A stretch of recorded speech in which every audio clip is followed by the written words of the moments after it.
नमस्कार। Happy mother's day to all mother's.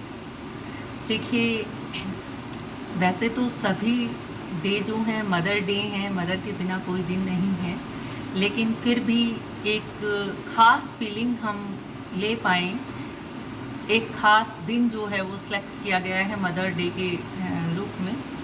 तो आज हम कैसे मदर्स अपने आप को स्वस्थ रखें, कैसे अपनी फैमिली को स्वस्थ रखें, क्योंकि अक्सर मैं देखती हूँ कि महिलाएं अपने आप को इतना इम्पोर्टेंस नहीं देती हैं। उन्हें लगता है कि बच्चे ठीक हैं तो हम भी ठीक हैं, हस्बैंड ठीक हैं तो हम भी ठीक हैं। लेकिन मेरा जो मानना है वो इससे थोड़ा डिफरेंट है कि अगर महिलाएं स्वस्थ हैं तभी घर स्वस्थ है, तभी बच्चे स्वस्थ हैं, तभी पति जो हैं वो स्वस्थ हैं, पूरी फैमिली स्वस्थ है। तो आज हम इसी टॉपिक पे बात करेंगे और बिल्कुल छोटे छोटे टिप्स आपको बताने का मैं प्रयास करूंगी, जिन्हें फॉलो करके आप हमेशा हेल्दी रह सकती हैं, अपने परिवार को हेल्दी रख सकती हैं। तो सबसे पहले हम बात करते हैं early to rise early to bed. ये बहुत ही इम्पॉर्टेंट है एक हेल्दी लाइफ के लिए कि आप जो हैं वो जल्दी सोएं। आपका सोना जो है 9:30 और 10 के बीच में रात्रि को हो जाना चाहिए। इससे लेट आप ना करें। और जो उठना है वो आपका 4 to 5 के बीच में कंपलसरी है।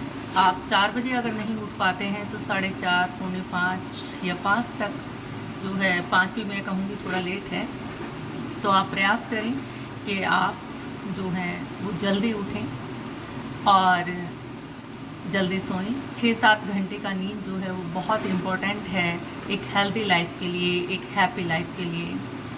सेकंड, हम बात करेंगे जल्दी खाने के बारे में। तो बिफोर सनसेट जो है हमारा डिनर हो जाना चाहिए। 6:30 से 7 बजे के बीच में आपका डिनर जो है वो हो जाना चाहिए। डिनर ऑलवेज जो है वो हल्का होना चाहिए। और अगर आपको बहुत भूख लगती है तो आप उसके बाद कोई लिक्विड ले सकते हैं, जैसे सूप है, कुछ है, ऐसा आप ले सकते हैं। अगर आपको किसी दिन लेट नाइट तक जागना है या बहुत ज़रूरी है तो आप लिक्विड ले सकते हैं। लेकिन गरिष्ठ भोजन जिसे हम कहते हैं वो आप 6:30-7 के बाद नहीं लेंगे। नेक्स्ट हम बात करेंगे वाटर के बारे में। वाटर इनटेक कितना होना चाहिए? तो देखिए, वाटर इनटेक जो है बॉडी को हाइड्रेट रखने के लिए बहुत ही ज़्यादा ज़रूरी है। और अगर हम पानी का सिस्टम भी अपना ठीक कर लेते हैं तब भी हम हेल्दी रहते हैं, क्योंकि वाटर हमें ऑक्सीजन भी देता है, हमारी बॉडी को डिहाइड्रेट होने से बचाता है, फेस पे ग्लो देता है, आपको बहुत सी बीमारियों से बचाता है, बीमारियों को ख़त्म करने में सहायक है। जितना अधिक आप वाटर इनटेक करते हैं उतना ही ज़्यादा टॉक्सिन्स के रूप में आपका बॉडी से जो है पसीना है, यूरिन है, जो बाहर जाता है, टॉक्सिन्स आपके बाहर निकलते हैं। तो आपका वाटर जो है वो कम से कम 3 से 3.5 या 4 लीटर के बीच में आप लें। इसके बारे में एक बहुत ही इम्पॉर्टेंट बात है कि आप खाने से लगभग 40 मिनट्स पहले जो है पानी नहीं पिएंगे, और खाने के लगभग 40 से 50 मिनट या 1 घंटे के तक आप पानी नहीं पिएंगे। अगर बहुत अधिक आवश्यक है या आपको आदत है तो धीरे धीरे आप इस आदत को ख़त्म करेंगे। अगर बहुत प्यास लगती है तो अभी 1-2 घूंट आप बीच में लें और उसके बाद धीरे धीरे उस आदत को छोड़ दें। तो ये हमारी पानी के बारे में बात हुई। नेक्स्ट हम बात करेंगे कि हेल्दी रहने के लिए हमें एक्सरसाइज करना बहुत इम्पॉर्टेंट है।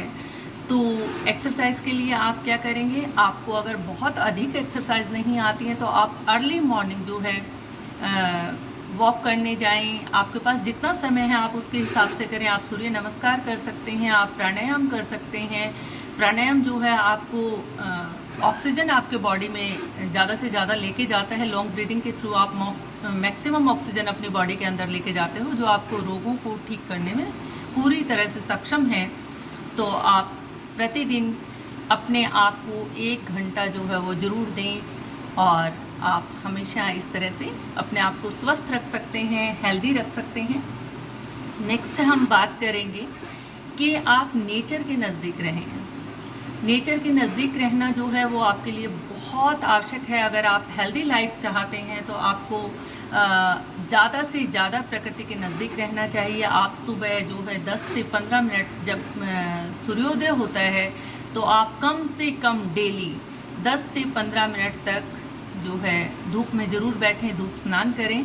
उससे आपके विटामिन डी की जो कमी है वो पूरी होती है। और विटामिन डी जो है हमारे कंट्री में या क्या ऑल ओवर वर्ल्ड में अगर हम देखें तो 70% पर्सन्स का जो है विटामिन डी की प्रॉब्लम रहती है, डेफिशिएंसी रहती है। तो इस डेफिशिएंसी को आप ख़त्म कर सकते हैं अगर आप रोज़ाना धूप स्नान करते हैं तो आप प्रतिदिन धूप में ज़रूर बैठें। और आप पेड़ों के जब भी आपको समय मिलता है तो बजाय आप घर के अंदर घुसने के, अगर मौसम को देखते हुए आप बड़े बड़े वृक्षों के नीचे बैठें, उनसे ऑक्सीजन लें, उनसे आप अपनी जीवनी शक्ति लें, तो आप हमेशा नेचर के नज़दीक रहें। आपको जब भी कभी समय मिलता है तो आप किसी नहर के किनारे या नदी के किनारे जाके बैठें, बजाय भीड़ भाड़ वाले इलाकों में जाने के या ऐसी जगह जाने के जो गॉसिप लड़ा के आपको उल्टा टेंशन देती है। तो ऐसी जगहों से बचें और अपने आप को प्रकृति के नज़दीक ले जाएं। तो ये भी आपको हेल्दी रखने में, हैप्पी रखने में बहुत ज़्यादा सहायक है। नेक्स्ट हम बात करेंगे, आप ज़्यादा से ज़्यादा जो है वो कच्चा भोजन खाएं। कच्चा भोजन से मेरा मतलब है कि आप बहुत ही इजी ढंग से मैं आपको बताती हूँ कि कच्चा भोजन किसे कहेंगे। जो प्रकृति ने हमें दिया है, जैसे फ्रूट्स हैं, वेजिटेबल्स हैं, ग्रेन हैं, आप उनका सेवन ज़्यादा करें, बजाय आप मैन मेड जो फूड हैं वो उनको छोड़ें। आप उनसे थोड़ा बचें और आप जो नेचुरल फूड हैं उसको ज़्यादा ग्रहण करें, तो आप हमेशा हेल्दी रह पाएंगे। आप खाने को ऑलवेज जैसे चबा चबा के खाएं। आप अपने भोजन में हमारा लिविंग फूड जो है लाइक स्प्राउट्स हैं, लाइक वेजिटेबल्स हैं, लाइक फ्रूट्स हैं, तो आप उनको ज़्यादा से ज़्यादा शामिल करें। और एक खाने के बारे में मैं कहूँगी कि खाने को आप चबा चबा कर खाएं, पूरा शांत होकर। देखिए, हम सब जो कर रहे हैं वो खाने के लिए ही करते हैं, लेकिन अक्सर जब खाने का टाइम होता है तो हमारे पास खाने के लिए टाइम नहीं है, जिसके लिए हम सारा भागदौड़ करते हैं। तो हम बड़ा फास्ट, जब जिससे भी देखें तो अक्सर जब मैं बोलती हूँ कि खाना चबा के खाएं तो जो भी मेरे पास क्लाइंट्स आते हैं वो बोलते हैं कि मैम टाइम ही नहीं है इतना, जितना आप कहते हो कि हम एक खाने की बाइट को 30-30 बार चबाएं, 32-32 बार चबाने का प्रयास करें, इतना टाइम नहीं है। तो अक्सर मेरा सवाल यही होता है कि फिर ये भागदौड़ इतनी क्यों है।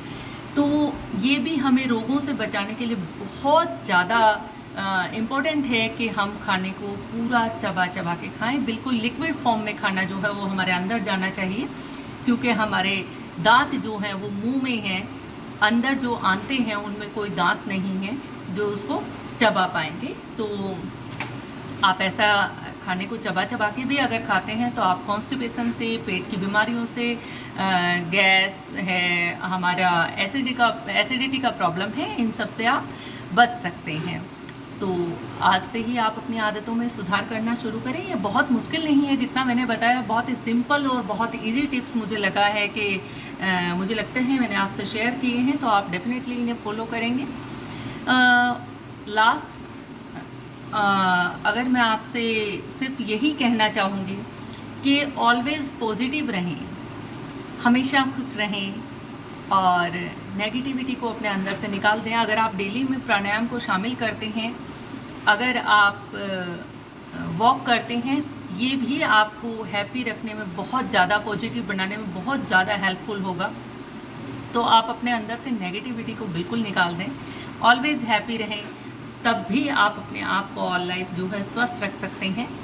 और एक मैं कहूँगी कि जब भी आपके पास जितना भी टाइम होता है, जितना भी आप कर सकते हैं, ज़रूरी नहीं है कि हम मनी से ही किसी का हेल्प करें, आप फिज़िकली भी कर सकते हैं। आप किसी को कितना भी हेल्प अगर आप कर सकते हैं सोसाइटी में, या जितना भी आपके पास समय है, तो आप जानवरों की हेल्प कर सकते हैं। लाइक आप गौशाला में जा सकते हैं, वहाँ आप थोड़ा अपना टाइम स्पेंड कर सकते हैं। आप किसी अनाथ आश्रम में जाके लोगों को थोड़ा सा हेल्प कर सकते हैं। तो वो चीज़ें आपको क्या देती हैं, आपको एक आपके कॉन्फिडेंस को बूस्ट करती हैं, आपको हैप्पी बनाती हैं, और ऐसी आदतें आपको दूसरों से डिफरेंट भी बनाती हैं।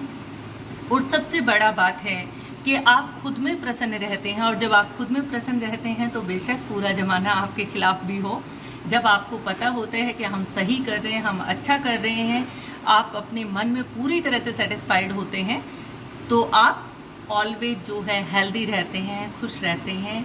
और ऐसा आप खुद की भी आदतें बनाएं और अपने परिवार को भी आप मोटिवेट करें, क्योंकि मैं फिर से यही बात कहूँगी, अगर मदर्स घर में हैप्पी हैं, हेल्दी हैं, तो पूरे घर का वातावरण जो है पॉजिटिव है। तो आज के लिए इतना ही। आप सभी इन्हीं बातों को गौर करेंगे, इनको फॉलो करेंगे, और सभी को once again happy mother's day. नमस्ते।